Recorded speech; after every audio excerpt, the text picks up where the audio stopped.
आप देख रहे हैं एशिया टाइम्स। मैं हूं अशरफ अली बस्तवी। इस वक्त मैं मुरादाबाद में हूं। मुरादाबाद से 90 किलोमीटर दूर 22 दिसंबर को एक ख़बर आई थी वहां से कि 21 तारीख को कि एक स्कूल में, सरकारी स्कूल में, लब पे आती है दुआ बन के तमन्ना मेरी, जो हम सब बचपन से पढ़ते आए और सुनते आए हैं, पढ़ा गया।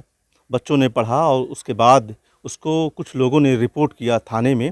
उसके बाद 2 लोगों के खिलाफ एफआईआर हो गई। बाद में उन्हें जेल डाल दिया गया। ये वाक़या इतना बढ़ा कि हिंदुस्तान ही नहीं बल्कि हिंदुस्तान से बाहर तक इसकी धमक सुनाई दी। बहुत सारी चर्चा हुई, बहुत तरह की डिस्कशन और डिबेट चैनलों में आपने देखा होगा।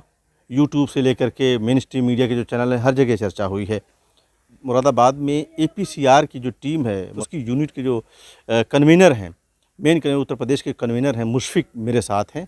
मैं जानना चाहूँगा कि मुशफ़िक और उनकी टीम ने इस मामले में क्या रोल प्ले किया है, क्या अपडेट है। मुशफ़िक ज़रा सा आइए।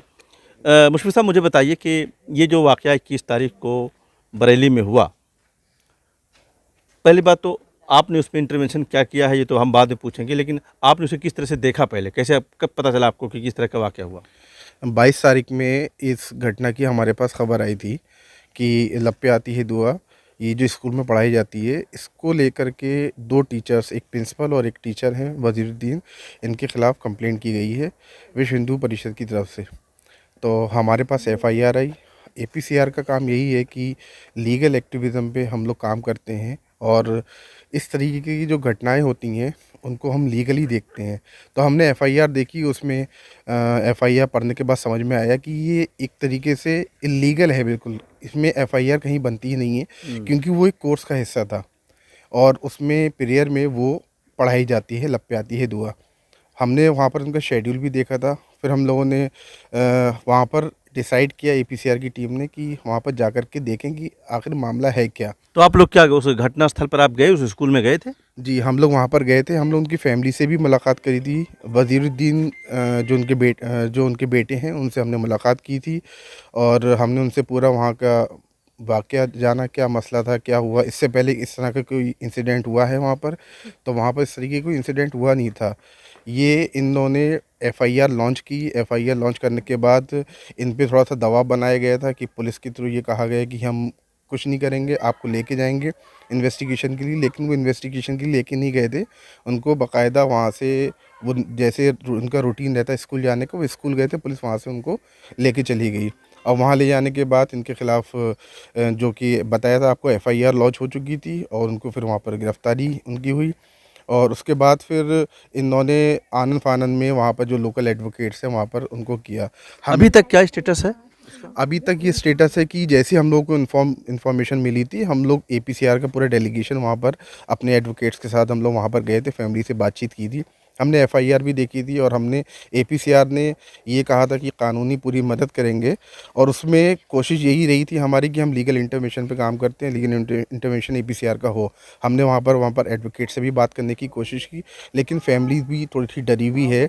अभी करंट स्टेटस ये है कि ये जब उनकी गिरफ़्तारी हुई थी उसके बाद से बेल एप्लीकेशन की वो लोग कोर्ट में गए थे, लेकिन वहाँ पर उनको बेल नहीं मिली। हम लोग बेल लगाएँगे, एपीसीआर की तरफ से भी कोशिश ये रही कि बेल लगाई जाए। बर्तन घिस-घिस के हो गया है आपका भी बुरा हाल, तो ले आइए मर्जनार डिश वॉशिंग जेल, जो आपके बर्तन चमकाए और पैसे भी बचाए। अब देर किस बात की? एपीसीआर इस तरह की जो लीगल एड हैं, जो लीगल अवेयरनेस है, उसी के लिए कायम किया गया था और काम कर रहा है। उत्तर प्रदेश के आप इंचार्ज हैं, जी। कन्वीनर हैं आप। मुझे बताइए कि उत्तर प्रदेश में एपीसीआर किन-किन बुनियादों पर काम कर रहा है? एपीसीआर का मकसद यही है कि कानूनी कार्रवाई, हम लोग कानूनी लीगल हेल्प सबको प्रोवाइड कराएं।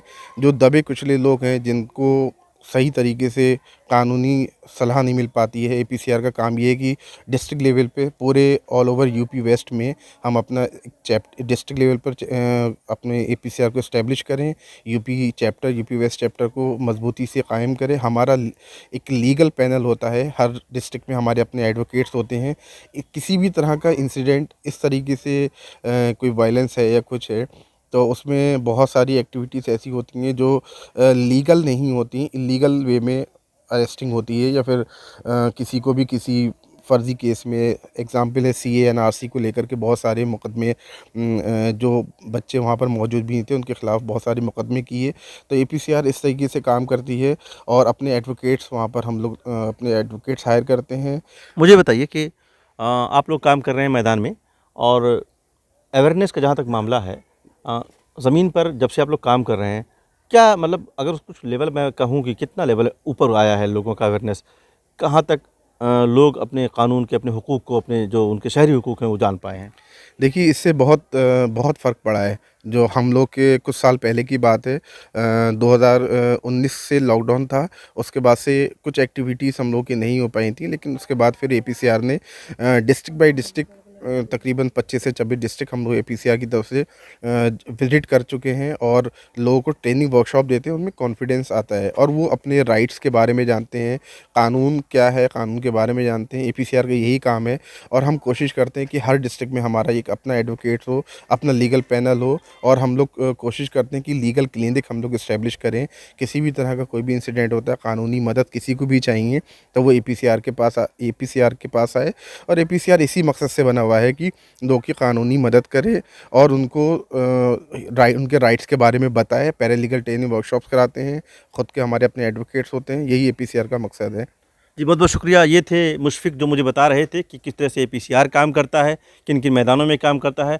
लोगों को, हिंदुस्तानी शहरियों के शहरी हुकूक के तहफ़्फ़ुज़ के लिए जो कायम किया गया एपीसीआर, तकरीबन आज से कोई 12 साल पहले कायम किया गया था, वो किस तरह से काम करता है उन्होंने बताया। और ख़ास तौर से उन्होंने जो बरेली में जो वाक़या हुआ, सरकारी स्कूल में लब पे आती है दुआ बन के तमन्ना मेरी, उसका एक जो मिसरा था, मेरे अल्लाह बुराई से बचाना मुझको, नेक जो राह हो उसी राह पे चलाना मुझको, बताया गया कि इसी लाइन पर, इसी ये दो लाइनें मैंने आखिर में पढ़ी हैं, इसी लाइन को लेकर के एफआईआर दर्ज की गई। 2 असातिज़ा जेल में हैं। देखना यह है कि जज साहब इस मामले में क्या करते हैं और किस तरह का रुख अपनाते हैं, क्या हुक्म करते हैं। बहुत बहुत शुक्रिया।